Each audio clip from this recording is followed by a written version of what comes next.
rassurer toutes ces personnes qui désirent revenir dans les 19 villages déplacés, parce que la commune de Djibidione fait 59 villages.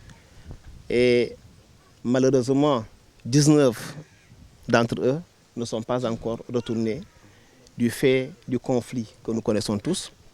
Des gens ont fui, ils ont abandonné leur village, ils ont abandonné leurs biens, ils ont abandonné leurs maisons, ils ont abandonné leurs animaux et tout ce qu'ils avaient pour sauver leur vie et aller se réfugier en Gambie. Aujourd'hui, avec la situation d'accalmie que nous constatons tous, il y a un phénomène retour, un engouement de ces populations pour revenir au bercail. On ne peut pas empêcher ces populations de rentrer chez elles. On ne peut se sentir que chez soi. La Gambie est un pays frontalier. Ces gens ne sont pas allés en Gambie de leur plein gré. Donc forcément, aujourd'hui, s'il y a une situation pareille, une accalmie, ces gens aspirent à revenir chez eux. On ne peut pas les en empêcher.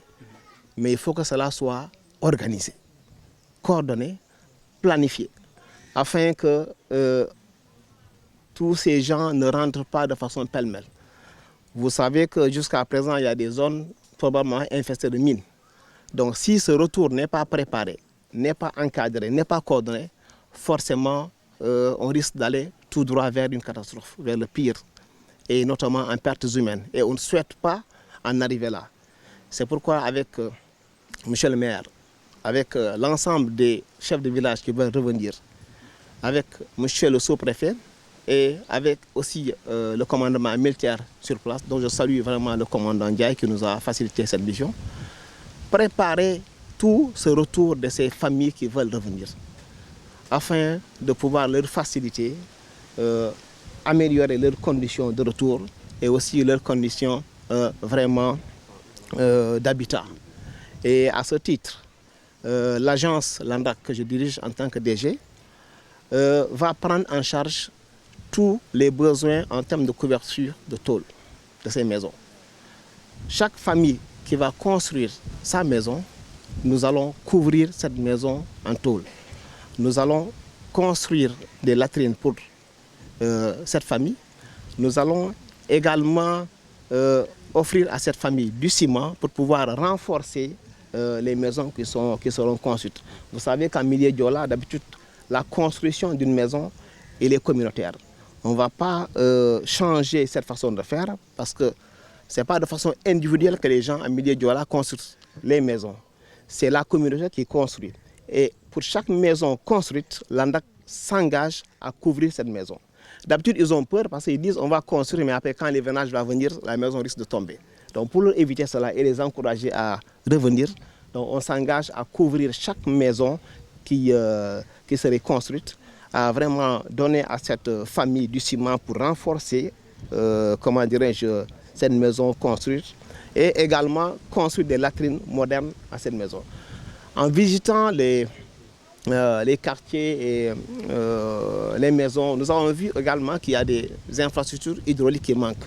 Nous avons pu un puits vraiment qui est sous le point de s'affaisser. Donc, ce qui veut dire que le besoin en termes d'eau se pose avec acuité.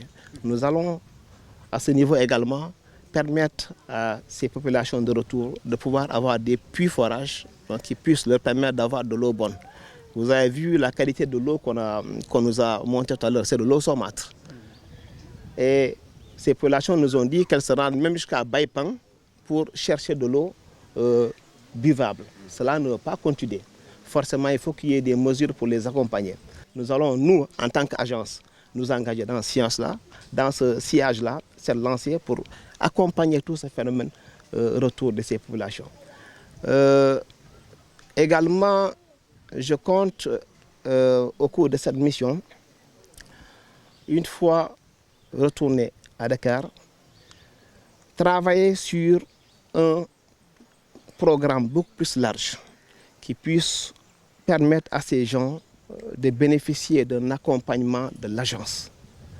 Alors, pourquoi je dis accompagnement de l'agence? Parce que si des gens reviennent et qu'ils ne parviennent pas à avoir de quoi vivre, forcément, ils vont être tentés à se lancer dans des activités parfois extrêmement du terme illicite, pour pouvoir survivre. Donc pour pallier tout cela aussi, c'est bon de prendre tous ces aspects en compte pour avoir un accompagnement global qui puisse leur permettre à la fois d'avoir des habitats décents, mais à la fois aussi de pouvoir travailler et de subvenir à leurs besoins économiques.